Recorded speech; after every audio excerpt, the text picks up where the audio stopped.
What's up, everybody? It's Steve the Hurricane here, and for today's episode of A Drink with the Hurricane, we are going to talk about the number one complaint from caregivers and how we can overcome it to get them to work cases. So, cheers. A Drink with the Hurricane, the home care sales and marketing talk show that discusses all things growing your home care business. All right, so here we are, everybody. It's the end of 2020, and if you haven't heard yet about the course Momentum, what are you waiting for? We only have a few spots left. It's a training on how to improve our recruiting and our retention of caregivers. This is the biggest problem caregivers face. Click the link below where you can get direct access right now to all of the training modules and be a part of the very first class in January so that you can improve all of your recruiting efforts and your retention efforts for 2020 and beyond. Just do it right now. Commit. It'd be the best decision you make. But as a piece of that training, I want to talk today about the biggest complaint that caregivers have. The Home Care Pulse study came out and it talked about the number one complaint. They give you a whole list of 10 complaints of caregivers. But the number one complaint, even more than money, because everybody thinks it's money. Money is number two. The number one complaint of caregivers is inconsistent hours and scheduling. Now, you think to yourself, wait a second, this doesn't make any sense. I have cases, I offer caregivers cases all the time, and they say no. I give them work, they don't want this shift, they don't want that one, whatever, and so how is it that caregivers don't want the work, but they're telling me that there's not enough hours or it's inconsistent, and that's why they don't want to work? And the reason for it is really simple. When you're a caregiver, caregivers are going to come in for an interview, and they always tell you they want part-time work, they want full-time work. Well, you got to dig a little deeper. What does full-time work look like to a caregiver? 40, 50 hours. That's full-time work. What does part-time work look like? 20 to 30 hours, somewhere in that range. Get specific. Find out from the interview how much time someone is looking to work hours-wise so you know that from the get-go.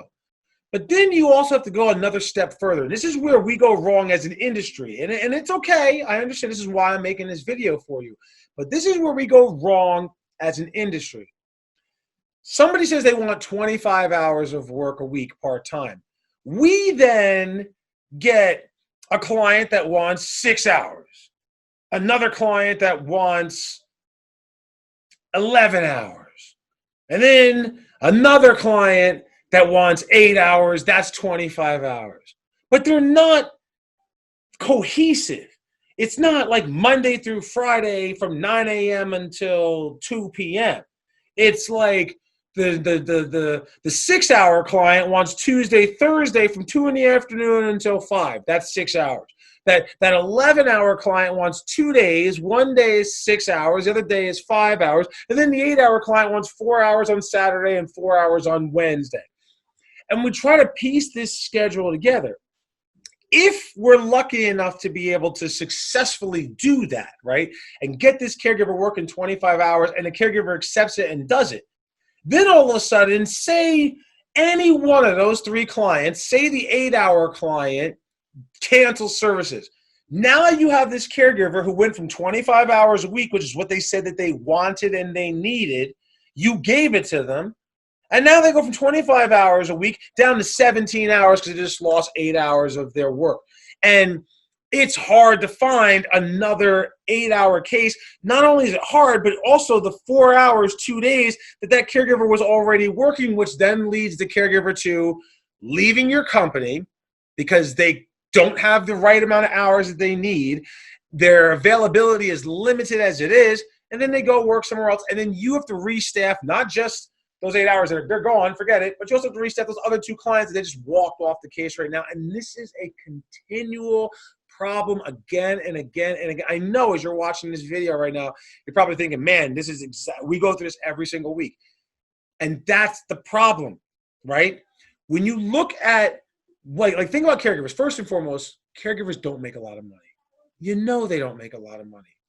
right? You probably would not be able to live on a caregiver's salary unless you were working 60 hours a week, and you probably wouldn't be able to live at the lifestyle that you currently have if you're making what caregivers make. So we got to understand that first. Second, you got to understand caregivers make a certain amount of money, and then what other jobs exist out there in the world that caregivers can get where they're making about the same amount of money. Amazon, Walmart, with the $15 an hour minimum wage movement, McDonald's and other restaurants. There are plenty of jobs out there that fall in this just above minimum wage category. Be an Uber driver. Uber drivers can make good money if you work at certain hours of the day, right? So you look at all the jobs that are available. What is the biggest difference between all these other jobs that are available and caregivers? The biggest difference is it's shift work. So if I go to work at Amazon and I only want 25 hours a week, it's going to be 5 hours a day, 5 days a week, same thing, week in and week out, same hours, same schedule every single week. Maybe I might change a little bit here and there, or I might ask for more hours, or I might change my schedule, but it's going to be the same, right? Whereas in home care, we're the only industry where I could have 25 hours at this schedule this week, and next week, 25 hours at a completely different schedule. You can't set your life up around that. That's why this is such a problem. Now, what is the solution? The biggest solution, and I've been saying this for years, is to have a 20-hour minimum. And I already know the complaints and the excuses and the reasons why you can't do it, right? But as long as you continue to try and offer, we'll do a 1-hour case, we'll do a 3-hour case, we'll do a 12-hour, we'll do anything, right? As long as you keep doing that, this is still going to always be your problem. Because the hundreds of people that I've got to go and do a 20-hour minimum, now all of a sudden, they can make it shift work. Because when you're selling and signing on a new client, you're selling it at 20 hours, 40 hours, 56 hours, and there's only so many hours of the day that those shifts can be filled.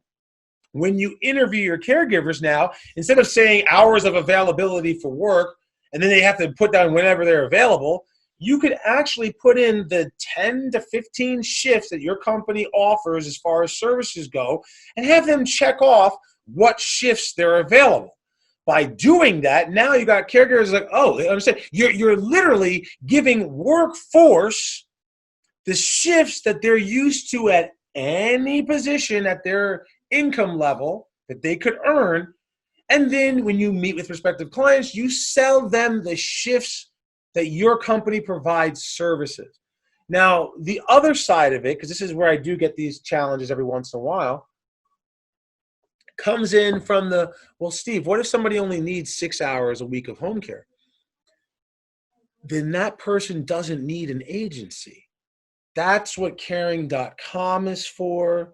I mean, think about it this way. I'm a parent. I have 3 children. My wife and I go out once a week, sometimes twice a week. It's the holiday season right now. So we went out last week. We went holiday gift shopping. We were doing our Santa thing, right? And we went gift shopping for our kids. We had a babysitter come in as needed. I called up our babysitter. She came in, watched the kids for 4 hours. We went out for a date. We went out for a dinner a couple of nights later. I called the babysitter, set it up. She came over our house for 4 hours. My babysitter is a good babysitter. I have 3 kids. I got to pay her $15 an hour. That's what a caregiver makes, right? It's as needed. I don't go through a babysitting agency. I go through a babysitter. I can go to caring.com and find a sitter and then pay the sitter directly. That's what those minimal hours are for. As needed, small hours. You're an agency. You have supervision. You hire and train your people. There's a whole bunch of criteria. You have liability. All these things factor into play. Take care of medically complex people who have the greatest need. Let the folks who don't need a lot of care go direct to the caregivers through caring.com and other vehicles like that, homecare.com, and get the care that they need directly that route. when somebody's got a lot of needs, which there's plenty of people with a lot of needs, you focus your efforts on marketing on getting those folks, and then you get them and you take them home. They need shifts. Caregivers want shifts. And there you just solve your biggest problem in attracting and retaining caregivers. Now, I just spent, I don't know, 7-8 minutes talking to you about the biggest problem and how to overcome it. If you want to be able to, like, how do I schedule? How do I set all this up that I just said there? That's why you have to invest in momentum. And you know what the best part is? When you look at the price, because it's on sale right now, you can actually get it for probably what it costs you to acquire 2 brand new caregivers. So 2 brand new caregivers for that price will solve all of my home care problems with recruiting and retention. Click the link. Register now. There's only a limited number of spots left. Be in that first class and then blow away the competition in 2021. I'll talk to you soon. God bless for now. Take care, my friends.